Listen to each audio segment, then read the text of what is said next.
할렐루야. 2020년 4월 15일 수요일 신성의 아침입니다. 오늘도 주님의 평강이 여러분과 함께 하시길 주의 이름으로 축원드립니다. 오늘 우리가 함께 부를 찬송은 521장입니다. 구원으로 인도하는 문은, 제가 가사 불러드릴게요. 구원으로 인도하는 그 문은 참 좁으며 생명으로 인도하는 그 길은 참 험하니 우리 몸에 지워있는 그 더러운 죄 짐을 하나 없이 벗어놓고 힘써서 들어갑시다. 구원으로 인도하는 그 좁은 문 들어가 영생으로 인도하는 그 생명길 갑시다. 2절. 이 세상에 많은 사람 큰 문으로 들어가 넓은 길로 갈지라도 멸망으로 끝나니 세상 헛된 부귀영화 모두 내어버리고 주의 말씀 순종하여 그 생명길로 갑시다. 3절. 구원의 문 열렸으니 주의 공로 힘입어 주저 말고 들어가서 생명길로 갑시다. 구원의 문 닫힌 후엔 들어가고 싶으나 한 번 닫힌 구원의 문 또 열려지지 않으리. 구원으로 인도하는 그 좁은 문 들어가 영생으로 인도하는 그 생명길 갑시다. 아멘.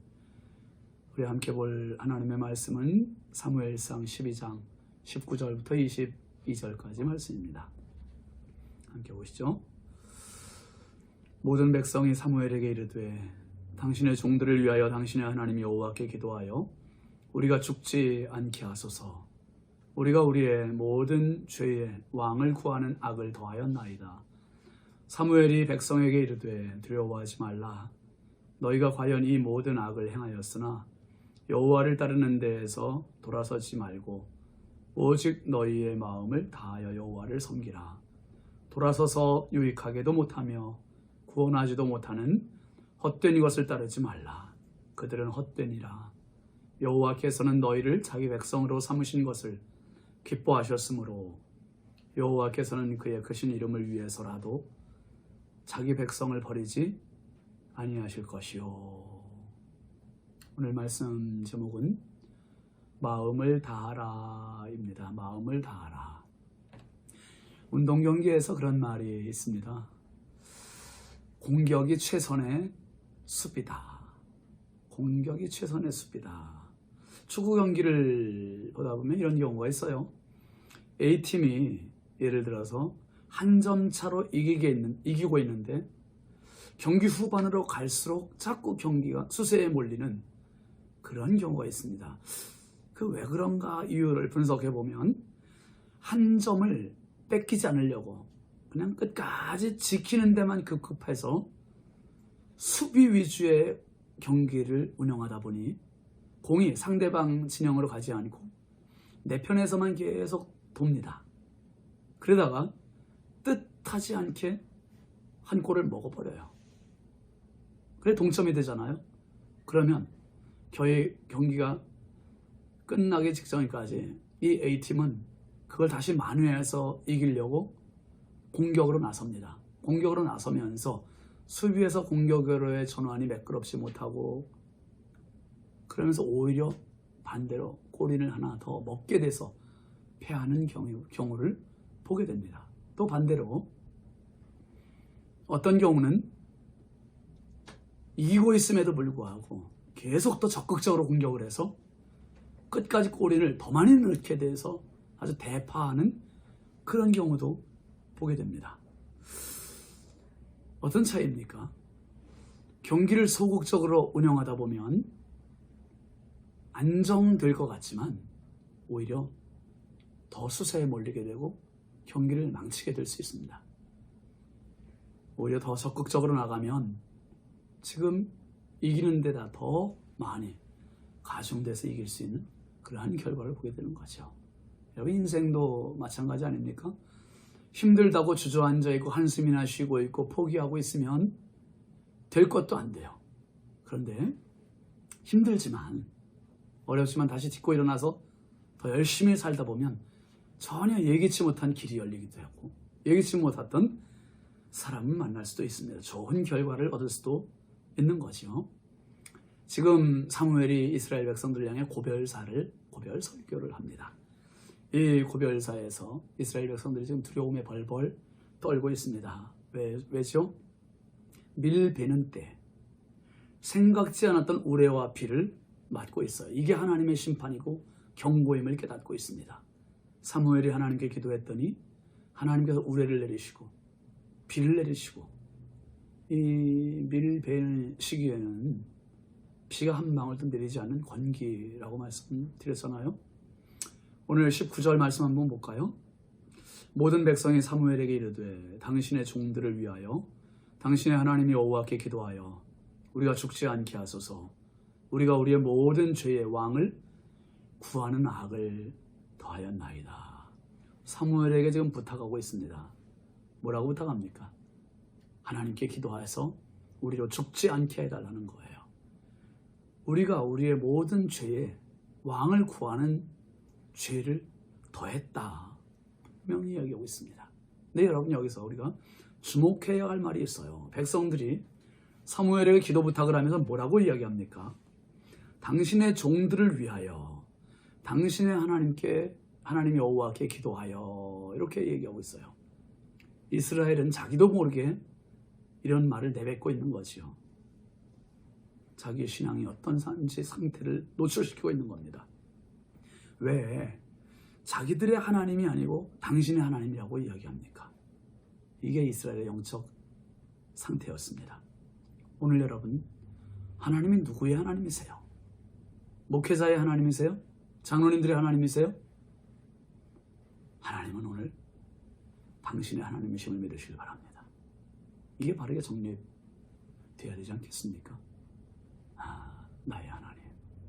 이스라엘 백성들은 사무엘에게 당신의 하나님 여호와께 당신의 종들을 위하여 기도해달라, 이렇게 이야기하고 있습니다. 여러분, 언제나 한 가지 변함없어야 할 것 있지요. 그건 바로 하나님은 나의 하나님이다. 나의 하나님이다. 아멘이시죠? 하나님, 나의 하나님 되셔야 돼요. 백성들이 지금 죽음을 면하기 위해 기도 부탁을 하고 있습니다. 그러면서 자기들의 죄가 무엇인지 분명히 말하고 있습니다. 우리의 모든 죄에 왕을 구하는 악을 더하였습니다. 그러자 사무엘 선지자가 하는 말이 20절입니다. 20절 같이 보시죠. 사무엘이 백성에게 이르되 두려워하지 말라. 너희가 과연 이 모든 악을 행하였으나 여호와를 따르는 데에서 돌아서지 말고 오직 너희의 마음을 다하여 여호와를 섬기라. 사무엘 선지자가 내린 처방이 뭡니까? 두려워하지 말라. 그리고 여호와를 따르는 데서 돌아서지 말고 오직 너희의 마음을 다하여 여호와를 섬기라. 즉 하나님을 섬기고 따르는 그 행동을 멈추지 말라는 거예요. 포기하지 말라는 거예요.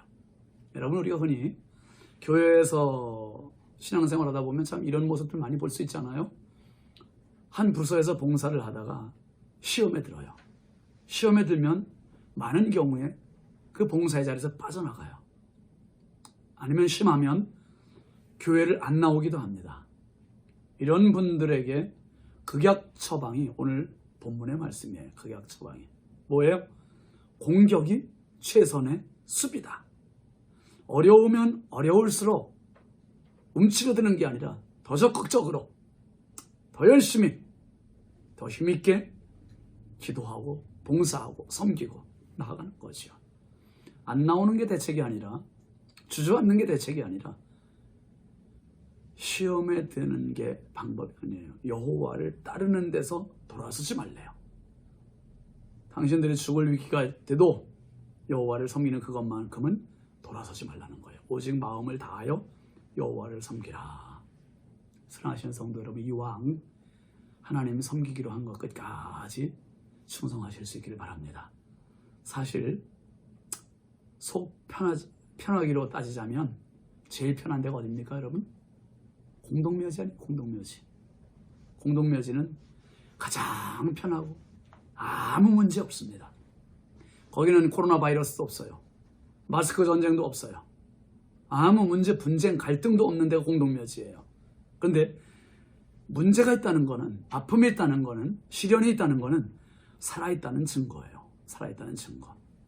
사람이 살아있는 곳에만 문제가 발생하고 시끄럽고 힘이 들어요. 문제 있고 시끄럽다면 축복입니다. 축복. 모세가 백성들의 원망 듣고 힘들 때 주저앉고 싶었겠지요. 포기하고 싶었겠죠. 하나님께 그렇게 떼드었잖아요. 내가 이 백성들을 낳았습니까? 하나님께 그렇게까지 말했어요. 그런데 그때마다 모세가 했던 행동은 뭡니까? 하나님께 엎드린 겁니다. 하나님께 부르짖었다는 거. 당신의 눈물의 자리에서 오늘 하나님께 엎드리는 더 적극적인 공격이 최선의 수비요 방어입니다. 저와서 적극적으로 승리하시기를 축원합니다. 주춤하는 백성들에게 사무엘 선지자는 두려워하지 말라. 오히려 더 적극적으로 하나님을 섬기되 마음을 다하여 섬기라. 이렇게 권면하고 있습니다. 당신의 삶의 자리가 무거움과 신앙의 시험거리들로 가득해도 이겨내는 축복의 자리로 바뀔 수 있기를 바랍니다. 그러면서 사무엘 선지자가 21절, 22절 보면 이렇게 말합니다. 돌아서서 유익하게도 못하며 구원하지도 못하는 헛된 것을 따르지 말라. 그것들은 헛되니라. 여호와께서는 너희를 자기 백성으로 삼으신 것을 기뻐하셨으므로 여호와께서는 그의 크신 이름을 위해서라도 자기 백성을 버리지 아니하실 것이요. 괜히 돌아서서 유익하게도 구원하지도 못하는 헛된 것들을 따르지 말라고 합니다. 바알, 아스타롯 이런 우상들은 헛되다고 지금 깨우치고 있지요. 여러분, 왜 사람들이 우상에 솔깃하는 줄 아십니까? 왜 부적에 솔깃하는 줄 아십니까? 사람들이 우상에 표를 붙여놨어요. 뭐라고요? 이 우상은 우리에게 먹을 것을 풍성케 하는 신통력이 있다. 자기들이 자기 체면에 빠져들어가는 겁니다. 가물 때 비를 내려주고 풍작을 거두게 해주는 신이라고 선전을 해요. 그러니까 그 말을 들은 사람들이, 백성들이, 무지한 백성들이 다 모여와서 그런가 해서 그 우상에게로 솔깃해서 기웁니다. 결국 뭡니까? 먹는 문제, 그것 때문에 사람들의 마음이 뺏기는 거예요. 먹는 문제 때문에 우상을 찾게 되고 부적을 찾게 되고 구슬하게 되고. 마태복음 4장에 보면 예수님께서 공생애를 앞두시고 40일 금식기도 하시잖아요.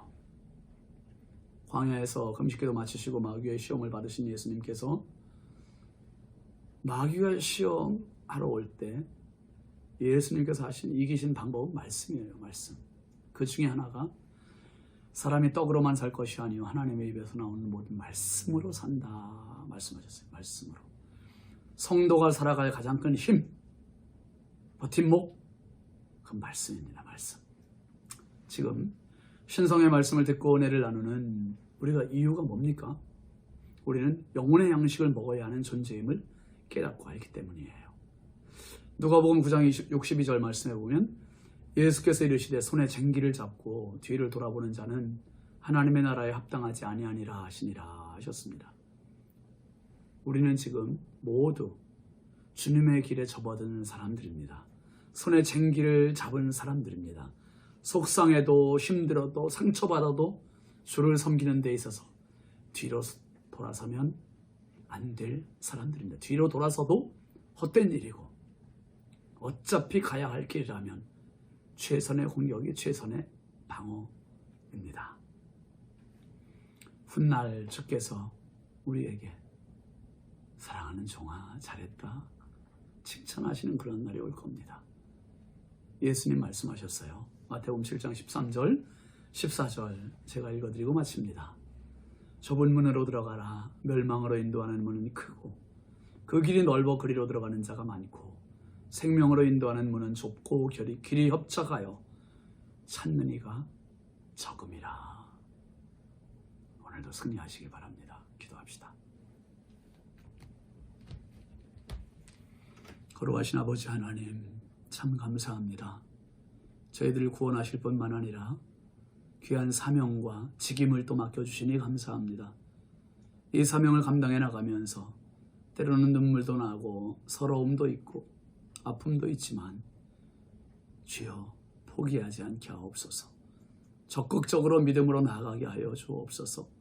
이스라엘 백성들이 우레와 비를 맞을 때 사무엘에게 기도 부탁을 했고 사무엘이 그들에게 여호와를 섬기는 일에 있어서 돌아서지 말라고 분명히 처방을 주었습니다. 하나님, 쟁기를 잡고 뒤를 돌아보지 않게 하여 주시고 좁은 길이라 해서 불평하지 않고 생명으로 인도하는 문인 줄 알고 갈 수 있는 믿음의 결단, 용기 저희들에게 더하여 주옵소서. 이제 신종 코로나 바이러스가 점점 이제 하나님 약화되게 하시는 것 감사합니다. 완전 소멸되게 해주시고 생활도 교회 예배도 정상화되도록 저희들을 인도하여 주옵소서. 예수님의 이름으로 축복하며 기도합니다. 아멘. 오늘도 예수님의 이름으로 승리하시길 바랍니다. 감사합니다.